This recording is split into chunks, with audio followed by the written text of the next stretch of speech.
भाई, ये पुराना कूलर कितने का दोगे? देख तो कबाड़ जैसा रहा है, पर लोहे का मजबूत लग रहा है। अरे साहब जी, ये तो बस यहाँ पड़ा है। अगर आपको पसंद है तो बस 500 रुपए दे दीजिए और ले जाइए। 500 रुपए? राशन तो ले ही लिया है, अभी भी काफी पैसे बचे हैं। इस तपती गर्मी में क्यों ना एक कूलर खरीद लो, राधा भी खुश हो जाएगी। ठीक है भाई, ये लो 500 रुपए। अब ये कूलर मेरा हुआ। राजू ने भारी मेहनत करके उस भारी लोहे के कूलर को अपने कंधों पर उठाया और पसीने में लथपथ होकर अपने घर की ओर चल दिया। उसे अंदाजा भी नहीं था कि वो घर कबाड़ नहीं, अपनी किस्मत लेकर जा रहा है। ओ जी, ये क्या आफत उठा लाए। घर में खाने को दाने नहीं हैं और आप ये सड़ा गला कबाड़ ढोकर ला रहे हैं। कहाँ से आए इसके पैसे? अरे राधा, शांत हो जाओ। ये देखो, मैं 10 दिन का राशन लाया हूँ और सेठ जी ने मुझे 10,000 रुपए का कर्ज भी दिया है। अब हमारे पास बहुत पैसे हैं। 10,000 रुपए का कर्ज और उस पर ये कूड़ा? पागल हो गए हैं क्या आप?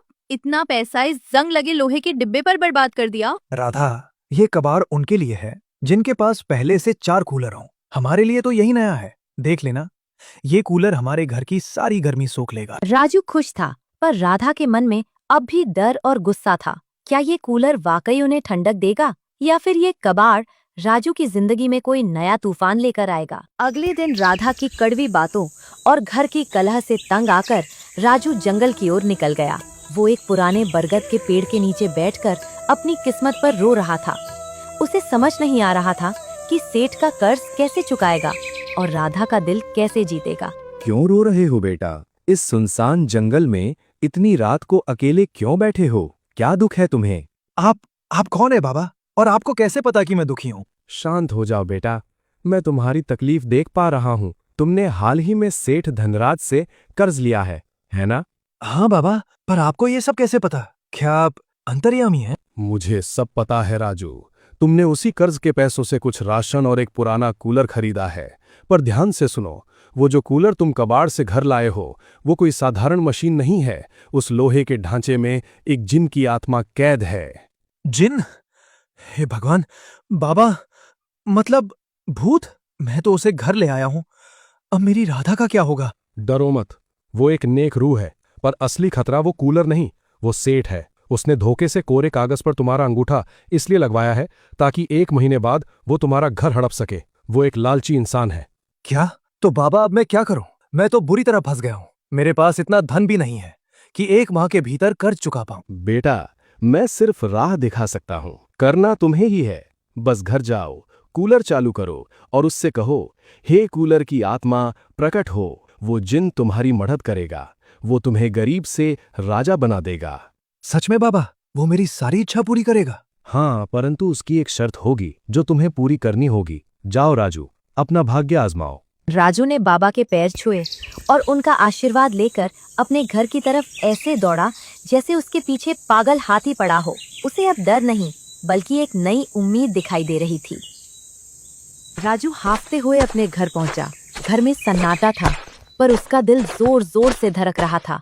साधु बाबा की बातें उसके कानों में गूंज रही थी। आधी रात हो रही, पागल हो गए हैं क्या आप? कहाँ थे इतनी देर तक? राधा, थोड़ा सब्र करो, बस थोड़ी शांति रखो। आज सब ठीक होने वाला है। तुम बस ये बताओ कि वो कूलर कहाँ है जो मैं कबाड़ से लाया था? वो रहा अंदर के कोने में, धूल फाक रहा है आपकी तरह। क्या करेंगे उसका? राधा, इधर आओ और मेरे पास खड़ी हो जाओ। आज हमारी किस्मत बदलने वाली है। बस तुम ये राज किसी को बताना मत। ओ कूलर वाली आत्मा, आप सुन रहे हैं ना? मेरी मदद कीजिए और प्रकट होइए। अचानक कूलर के पंखे तेजी से घूमने लगते हैं और तभी कूलर से एक भारी आवाज आती है। बताओ राजू, क्या सेवा करूं मैं तुम्हारी? मैं सब सुन रहा हूं और सब देख भी पा रहा हूं। हे भगवान, भूत! भागो जी भागो, ये कूलर बोल रहा है, ये हमें खा जाएगा, बचाओ! अरे रुको राधा, रुको, डरो मत। ये कोई भूत नहीं है, ये जादुई कूलर है। देखो, ये बोल रहा है, तभी तो जादुई है। सच में ये हमारी इच्छा पूरी करेगा? पर जी, अगर ये कोई राक्षस हुआ तो मुझे डर लग रहा है। अरे टेंशन मत लो। अगर ये राक्षस हुआ तो मैं इससे कहूंगा कि मुझे अपना भोजन बना ले, पर मेरी पत्नी को छोड़ दे। अब खुश? तब तो ठीक है, चलिए फिर से इसके पास चलते हैं। ओ कूलर वाली आत्मा, आप सुन रहे हैं ना? मेरी मदद कीजिए, मुझे इतना धन दे दीजिए कि मैं उस धनराज सेठ का कर्ज उतार सकूं। ठीक है राजू, मैं तुम्हें धन देता हूं और आगे भी तुम्हारी सहायता करूंगा, परंतु मेरी एक शर्त है। मैं इस कूलर में कितने ही दिनों से कैद हूं, मुझे आजाद करवाना होगा। आजाद? मैं तैयार हूं, बताओ क्या करना होगा। पास के घने जंगल के बीचों बीच एक पवित्र तालाब है।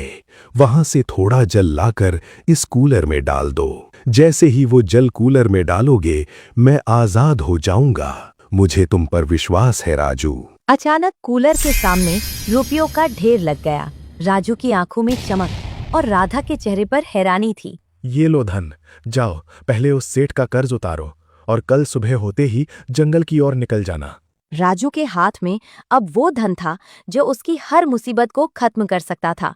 बिना देर किए राजू सीधे सेठ धनराज की दुकान पर पहुंचा। कल तक जो राजू राशन के लिए गिड़गिड़ा रहा था, आज उसके कदमों में गजब का आत्मविश्वास था। ये लो सेठ धनराज, तुम्हारे पूरे 10,000 रुपए, और ये ऊपर से इसका ब्याज भी। मेरा हिसाब चुकता करो। धन? अरे राजू भाई, इतना सारा धन तुम्हारे पास एक ही रात में कहां से आया? कहीं कोई चोरी डकैती तो नहीं की? वो सब छोड़ो सेठ, पहले मुझे मेरा अंगूठा लगाया हुआ वो कोरा कागज वापस दो। और हाँ, 1 महीने का राशन भी अब से मेरा कोई हिसाब बाकी नहीं रहना चाहिए। अरे गुस्सा क्यों होते हो राजू भाई?